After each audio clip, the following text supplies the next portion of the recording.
ಸರ್ಕಾರದಿಂದ ಒಂದು ನಿರ್ಧಾರ ಆಯಿತು. ಈ BPL ಕಾರ್ಡ್ ಯಾರು ಬೇಕಾದರೂ ಯಾರ ಕೈಯಲ್ಲಿ ಬೇಕಾದರೂ ಇರುತ್ತೆ. ಎಷ್ಟು ಐಷಾರಾಮಿ ಜೀವನ ಮಾಡ್ತಿದ್ದಾರೆ ಅಂದರೆ ಅವರು ಐಷಾರಾಮಿ ಕಾರ್ಗಳನ್ನು ಹೊಂದಿರ್ತಾರೆ, ಬಂಗ್ಲೆ ಹೊಂದಿರ್ತಾರೆ.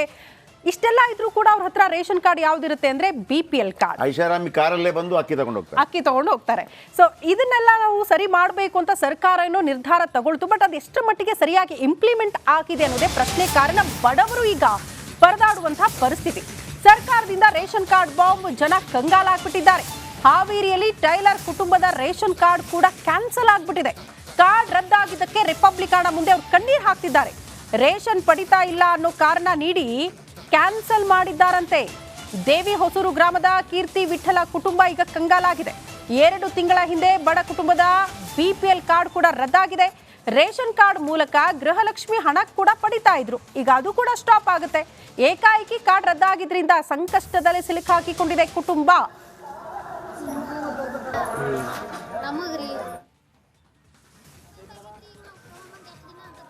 ನಾವು ಬಡವರ ಪರ, ನಾವು ಹಿಂದುಳಿದ ಜನರ ಪರ ಅನ್ನೋ ಜನಪ್ರತಿನಿಧಿಗಳೇ ಮತ್ತು ಅಧಿಕಾರಿಗಳೇ ಎಲ್ಲಿದ್ದೀರಿ? ನಾನು ಇವತ್ತು ದೇವಸ್ಥಾನದಲ್ಲಿದ್ದೇನೆ. ಇದು ಈ ಒಂದು ಬಡವನ ಮನೆ.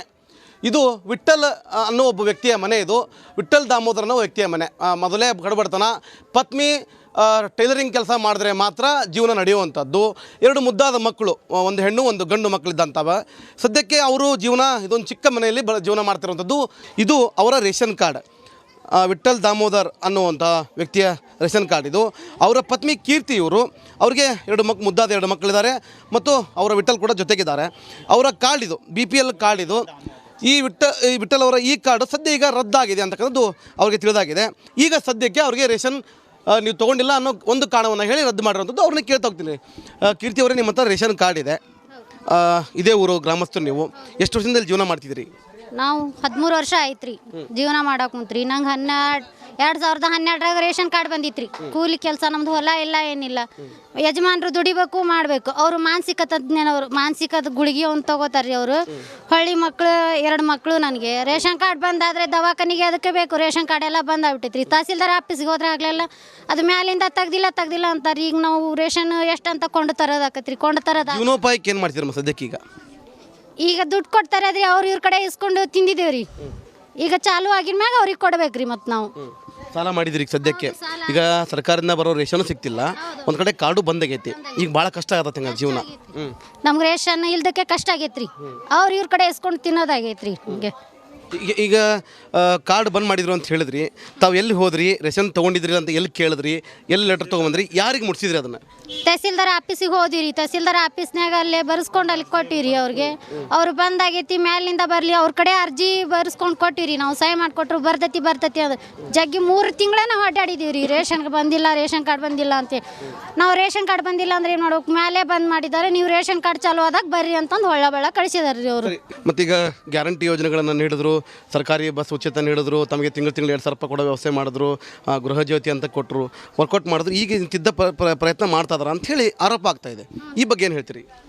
ಇದು ರೇಷನ್ ಕಾರ್ಡ್ ಚಾಲು ಮಾಡ್ಬೇಕ್ರಿ. ನಾವು ಕಡು ಬಡವರು ರೀ, ನಮ್ಗೆ ದವಾಖಾನಿಗೆ ಬೇಕು, ಮಕ್ಕಳಿಗೆ ಗಂಡ ಮಾನಸಿಕ ತಜ್ಞನು ಬೇಕ್ರಿ ನಮ್ಗೆ ರೇಷನ್. ಈ ಬಡ ರೈತ ಕುಟುಂಬ ಇವತ್ತು ಕಣ್ಣೀರನ್ನು ಹಾಕ್ತಾ ಇದೆ.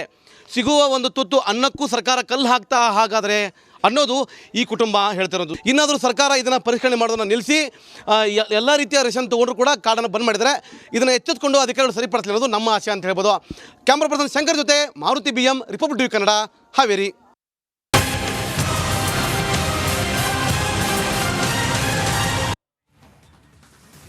ಒಟ್ಟಿನಲ್ಲಿ ವಕ್ಫ್ ವಿಚಾರ ಎಷ್ಟರ ಮಟ್ಟಿಗೆ ಮುನ್ನೆಲೆಗೆ ಬಂದಿದೆ ಅಂದರೆ, ನಾವು ನಿಂತಿರೋ ಜಾಗ, ಕುಂತಿರೋ ಜಾಗ ಎಲ್ಲವೂ ಕೂಡ ವಕ್ಫ್ಗೆ ಸೇರಿಬಿಟ್ಟಿದೆಯಾ ಅನ್ನುವಂಥ ಅನುಮಾನ ಜೋರಾಗ್ತಾ ಇದೆ. ವಕ್ಫ್ ಸೇರಿರುವಂಥ ಜಾಗದಲ್ಲೇ ಇದೆಯಾ ಇದೆಲ್ಲವೂ ಕೂಡ ಅನ್ನುವಂಥ ಸ್ಥಿತಿ ನಿರ್ಮಾಣ ಆಗ್ಬಿಟ್ಟಿದೆ. ರೈತರ ಜಮೀನು, ಮಠ, ಮಂದಿರ, ಬಳಿಕ ಈಗ ಮಂತ್ರಾಲಯದ ಜಾಗ, ಶೃಂಗೇರಿ ಪೀಠದ ಮೇಲೂ ಕೂಡ ವಕ್ಫ್ ವಕ್ರ ದೃಷ್ಟಿ ಬೀರಿದೆ. ಈ ಕುರಿತ ಒಂದು ವರದಿ ಇದೆ, ಬನ್ನಿ ನೋಡ್ಕೊಂಡು ಬರೋಣ.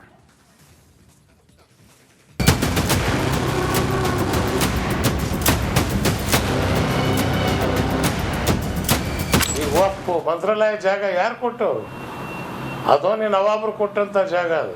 ಅದನ್ನೇನಾದ್ರೂ ವಕ್ಫ್ ಬೋರ್ಡ್ ಅದಂತ ಕೇಳಕ್ ಹೋಗಿದ್ರು ಯಾರಾದ್ರು? ಹಬ್ಬ ನೋಡ್ರಿ ಮಂತ್ರಾಲಯ, ಶೃಂಗೇರಿ ಮಠ ಕೂಡ ವಕ್ಫ್ಗೆ ಸೇರಿದಂತೆ. ಇಷ್ಟು ದಿನ ರಾಜ್ಯದಲ್ಲಿ ವಕ್ಫ್ ಕೋಲಾಹಲ ಸೃಷ್ಟಿಯಾಗಿತ್ತು. ರೈತರ ಜಮೀನು, ಮಠ ಮಂದಿರ, ಶಾಲೆಗಳ ಮೇಲೆ ಕಣ್ಣು ಬಿದ್ದಿದ್ದಾಯಿತು. ವಕ್ಫ್ಗೆ ಸೇರಿದು ಅಂತ ಬೋರ್ಡ್ ಇಡಲಾಗಿತ್ತು.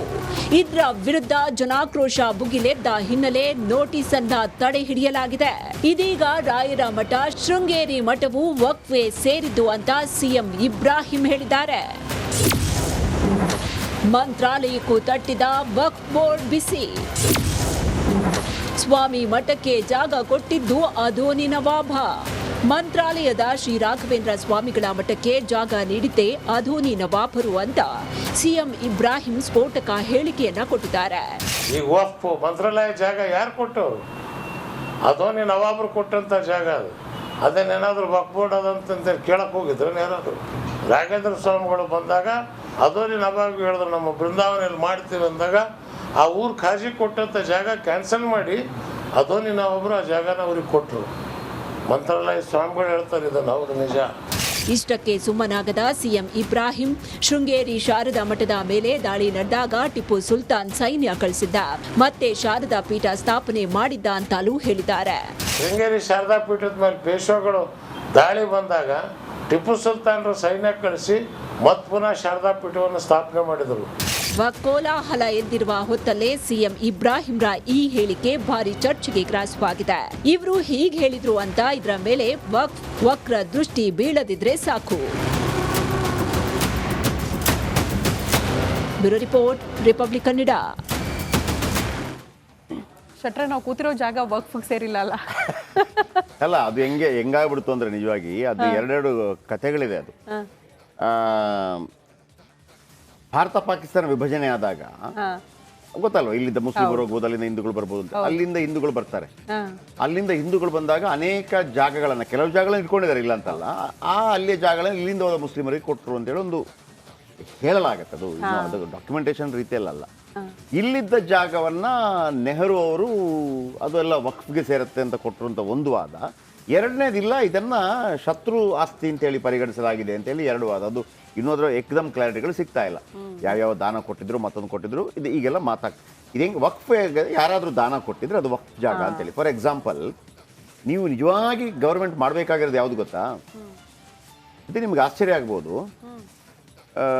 50, 60, 70 ವರ್ಷ ಅಂದರೆ ಈ ಹಿಂದೆ ಅನೇಕ ಕರ್ನಾಟಕದಲ್ಲಿ ಅನೇಕರು, ಈಗ ನಿಮ್ಮ ತಂದೆನೋ ಅಜ್ಜನೋ ಪಿಜ್ಜನೋ ಯಾರೋ ಒಬ್ರು, ಅವರ ಜಾಗದಿಂದ ಶಾಲೆಗೆ ಒಂದು 10 ಎಕರೆ ಜಾಗ ಕೊಟ್ಟಿರ್ತಾರೆ. ಇದು ಶಾಲೆಗೆ, ನನ್ನ ಲೆಕ್ಕದಲ್ಲಿ ಶಾಲೆಗೆ. ಕಂದಾಯ ಇಲಾಖೆ ಅದನ್ನ ಸರ್ಕಾರಿ ಜಾಗ ಅಂತ ಮಾಡಿಲ್ಲ. ಅವರೇನ್ ಮಾಡಿದ್ದಾರೆ ಅದನ್ನ, ಇದು ಶ್ರುತಿಯವರ ತಂದೆ ಡ್ಯಾಶ್ ಡ್ಯಾಶ್ ಡ್ಯಾಶ್ ಅಥವಾ ಶ್ರುತಿಯವರ ಅಜ್ಜ ದಾನ ಕೊಟ್ಟಿದ್ದು ಶಾಲೆಗೆ ರೆಕಾರ್ಡ್ ಅಲ್ಲಿ ಇರೋದಷ್ಟೇ. ಇವರ ಅಜ್ಜ ಶಾಲೆಗೆ ದಾನ ಕೊಟ್ಟಿದ್ದು, ಗೌರ್ಮೆಂಟ್ ಅದಾಗಿಲ್ಲ ಅಂತ. ಸಾವಿರಾರು ಎಕರೆ ಇದೆ ದಾನ ಕೊಟ್ಟರು. ಹೌದು, ಅದು ಯಾರಿಗೆ ಸೇರ್ಬೇಕು? ಸರ್ಕಾರಕ್ಕೆ, ಇಲ್ಲ ಅಂದ್ರೆ ಯಾರಿಗೆ? ಹೌದು. ನಾವು ಎಷ್ಟು ಅದರಲ್ಲಿ ಏನಾಗಿದೆ, ಈಗ ದಾನ ಕೊಟ್ಟ ಒಬ್ಬ ಇರ್ತಾನೆ ಅಜ್ಜ, ಅವನ ಮೊಮ್ಮಗ ಈಗ ರೆಡಿ ಆಗಿದ್ದಾನೆ ಕೋರ್ಟಿಗೆ ಅರ್ಜಿ ಹಾಕೋದು. ಮೊಮ್ಮಗ ನೋಡ್ತಾನೆ, ಎಷ್ಟು ನಮ್ಮ ಅಜ್ಜ ಎಷ್ಟು ಕೊಟ್ಟಿದ್ದಾನೆ, 10 ಎಕರೆ, 1 ಎಕರೆಗೆ 20 ಕೋಟಿ ಇದೆ, ನಾನು ಯಾಕೆ ಬಿಡ್ಲಿ, ವಾಪಸ್ ಕೊಡಿ ಅಂತ. ಹೌದು, ವಾಪಸ್ ಕೊಡಿ ಅಂತ ಕೇಳ್ತಾ ಇದ್ದಾರೆ. ನೋಡಿ, ಅದಕ್ಕೆ ಹೇಳೋದು, ಎಲ್ಲದಕ್ಕೂ ಕೂಡ ನೀವು ಯಾವುದೇ ಒಂದು ಇದ್ದಾಗ ಡಾಕ್ಯುಮೆಂಟೇಶನ್ ಮಾಡ್ಕೊಂಡ್ಬಿಟ್ರಪ್ಪ, ಇವತ್ತು ಓಕೆ, ನಾಳೆ ಹೆಂಗಿರುತ್ತೆ, ಅವತ್ತು ಪಾಪ ಗೌರ್ಮೆಂಟ್ ಮಾಡಲಿಲ್ಲ, ಹೆಂಗು ಫ್ರೀ ಕೊಟ್ಟ ಜಾಗವನ್ನು ನಾವು ಯಾಕೆ ಬರ್ಕೋಬೇಕು, ನಿಮ್ದೇ ಅಲ್ವಾ ಅಂತ ನಾಳಿದ್ದು ಯಾರು ಆಲೋಚನೆ ಮಾಡಿರಲಿಲ್ಲ. ಈಗ ಬರ್ತೀನಿ ವಿಚಾರಕ್ಕೆ. ಈಗ ಅಧೋನಿ ನವಾಬರು ಕೊಟ್ಟರು ಅಂತ ಹೇಳ್ತಾರಲ್ಲ, ಹೌದು, ಅದಾನಿ ನವಾಬರು 1673 ಆ ಕಾಲದಲ್ಲಿ ಅಧೋನಿಯಲ್ಲಿ ನವಾಬರಾಗಿದ್ದರು. ಆ ಜಾಗವನ್ನು ಕೊಡ್ತಾರೆ, ಯಾವುದೋ ಒಂದು ಕಾರಣಕ್ಕೆ ಮಹಾರಾಜರಿಗೆ ಬಂದು ಯಾರು ಹೇಳ್ತಾರಂತೆ, ಅದರ ಅಧೋನಿ ನವಾಬರಿಗೆ. ನೀವು ಪಿಕ್ಚರಲ್ಲಿ ನೋಡಿರ್ಬೋದು, ಸಾಕ್ಷಾತ್ ದೇವರು ಬಂದರು, ಯಾರು ಮೊಹಮ್ಮದ್ ಪೈಗಂಬರರು ಬಂದ್ರ ಅಂತ ಏನೋ ಕೇಳಿದಂಥ ಸ್ಟೋರಿ ಏನೋ ಇದೆಯಂತ ಅಂತಾರೆ. ಇಲ್ಲ, ರಾಘವೇಂದ್ರ ಸ್ವಾಮಿಗಳು. ಯಾರು ರಾಘವೇಂದ್ರ ಸ್ವಾಮಿಗಳು? ಓಕೆ, ಇಷ್ಟು ಪವರ್ಫುಲ್, ಹೌದಾ, ಓಕೆ, ಅವ್ರಿಗೆ ಏನೋ ಕೊಡುವಾಗ ಹಿಂಗೆ ಭಾಳ ಪವಾಡ ಪುರುಷರು ಹಿಂಗೆ ಅಂತೇಳಿ ಅವ್ರಿಗೆ ಮಾಂಸವನ್ನು ತಗೊಂಡು ಕೊಡ್ತಾರಂತೆ. ಮಾಂಸದ ಮೇಲೆ ಈ ಥರ ಪ್ರೋಕ್ಷಣೆ ಮಾಡಿದಾಗ ಅದು ಫ್ರೂಟ್ಸ್ ಆಯಿತು ಅಂತೇಳಿ ನಾವು ಪಿಕ್ಚರ್ಗಳಲ್ಲಿ ನೋಡಿದ್ವಿ. 2 ಪಿಕ್ಚರ್ ಬಂದಿದೆ.